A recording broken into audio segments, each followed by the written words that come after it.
ওই আওয়ামী লীগের যারা ধরেন ক্লিন আছে বা যারা এই হত্যাকাণ্ডে জড়িত না, তারা কি অনুতপ্ত হয়েছে? তারা কি বলেছে যে আমরা অনুতপ্ত?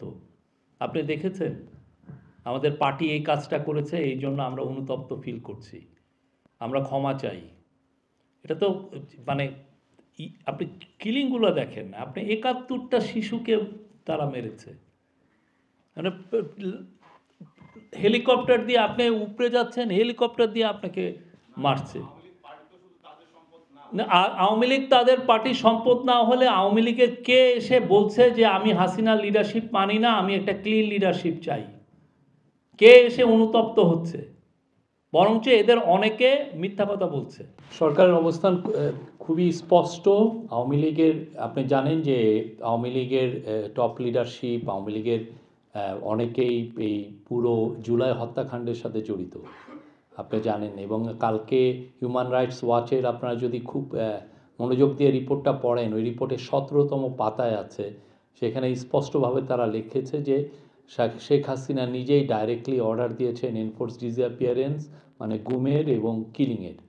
তো তারা অফিসারদের সাথে কথা বলেছে, অফিসাররা হিউম্যান রাইটস ওয়াচকে জানিয়েছে। তো যেই পার্টি দেখেন এত বড় একটা হত্যাকাণ্ড হলো বাংলাদেশের ইতিহাসে, একদম আপনার আমার চোখের সামনে দিয়ে বাচ্চা বাচ্চা ছেলে মেয়েদেরকে খুন করা হলো, এবং অনেক কত শশ ছেলে চোখের অন্ধ হয়ে গেছে, অনেকে সারা জীবনের জন্য ক্রিপল হয়ে গেছে। তো তারপরে এদের মধ্যে তো কোনো অনুশোচনা নাই, রিমোর্স নাই, রিগ্রেট নাই। এবং আপনি ওদের যদি ওয়ার্ডিং দেখেন, তারা আরও মিথ্যা কথা বলছে যে ৩,০০০ পুলিশ মারা গেছে। কত বড় জালিয়াতি, কত বড় মিথ্যা কথা। বাংলাদেশে যতদিন না তারা ক্ষমা চাচ্ছে, যতদিন না তাদের এই লিডারশিপকে ট্রায়ালের মধ্যে আনা হচ্ছে এবং তাদের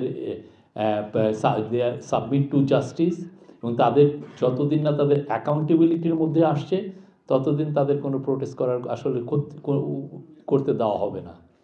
প্রোটেস্ট কোনো ধরনের কোনো, বাংলাদেশের মানুষকে আগে তাদেরকে আগে বিচারের সম্মুখীন হতে হবে। আপনার কথা থেকে যেটা বুঝলাম সেটা হলো যে যতদিন পর্যন্ত আওয়ামী লীগের, বিশেষ করে যারা অপরাধী, আওয়ামী লীগের শেখ হাসিনা, স্বরাষ্ট্রমন্ত্রী, সাবেক কামাল সাহেব, এরকম মানে যারা খুনি বা যারা হত্যাকাণ্ডের সাথে সম্পৃক্ত ছিল, তাদেরকে বিচারের আওতায় না আনা পর্যন্ত আওয়ামী লীগকে কোনো কর্মসূচি পালন করতে দেওয়া হবে না, আমি যেটুকু বুঝেছি।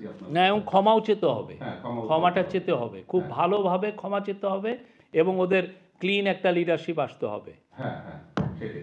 তো আমি বলছি যে আওয়ামী লীগের এই যে কার্যক্রম বিগত সময়ে, বিগত সরকারের শেষ দিকে, বিশেষ করে জুলাই অভ্যুত্থান যদি আমি বলি, সেইটার সঙ্গে যারা আওয়ামী লীগের তৃণমূল পর্যায়ের অনেক নেতা আছেন, আমরা জানি যে তারা ভালো, তাদের গায়ে হয়তো ওই রকম মানে খুনির দাগটা লাগে নাই। এবং আওয়ামী লীগের প্রায় আমরা শুনি যে 30 থেকে 25% ভোটারও আছে। তো আওয়ামী লীগ তো শেখ হাসিনা বা যারা গত মন্ত্রিসভায় ছিল বা যারা কামাল সাহেব, তাদের বাধ্যতার সম্পত্তি আওয়ামী লীগ না। তো যে যারা তৃণমূল পর্যায়ের বা সাধারণ যারা আওয়ামী লীগের সমর্থক, অনুসারী, কর্মী, হ্যাঁ, বা অরিজিনাল যে আওয়ামী লীগের প্রতিষ্ঠাতা তো শেখ হাসিনা না বা বঙ্গবন্ধু না, তাই না? প্রশ্নটা কি? সেই দলকে মানে কেন রাজনৈতিক কর্মসূচি পালন করতে